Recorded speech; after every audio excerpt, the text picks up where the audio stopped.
بسم اللہ الرحمن الرحیم۔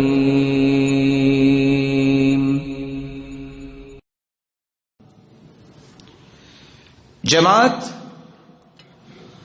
مجتمع على هدي رسول الله صلى الله عليه وسلم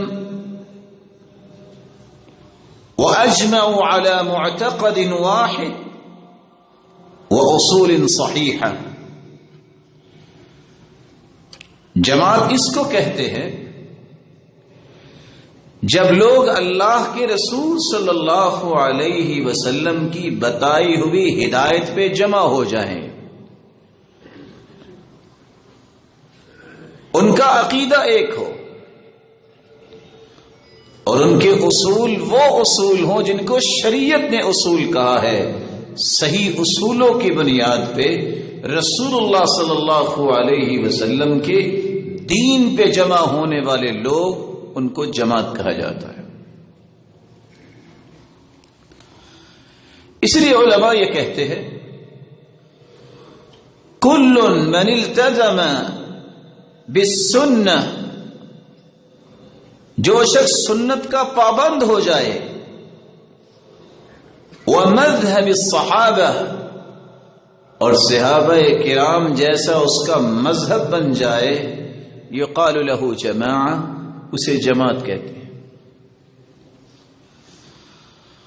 عبداللہ ابن مسعود رضی اللہ تعالی عنہ وہ کہا کرتے تھے الجماعۃ ما وافق الحق وإن كنت وحدك،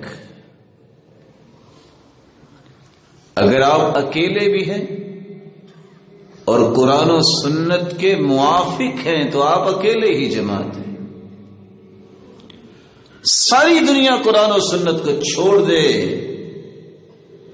تم اکیلے اگر موافق ہو، تم اکیلے اگر پسند کرتے ہو کہ بات وہی ہوگی جو اللہ نے کہی ہے، جو اس کے رسول نے کہی ہے، اور آپ کے ساتھ کوئی نہیں تو آپ اکیلے ہی جماعت ہو۔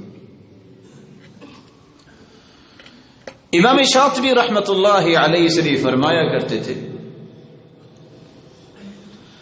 جماعت کا لفظ جب بولا جائے گا تو اس سے مراد ہوگا صحابہ کی جماعت، کیونکہ سب سے پہلے روئے زمین پر، اس دھرتی پر جماعت کی خوبصورت تصویر پیش کی ہے تو صحابہ کرام نے پیش کی ہے۔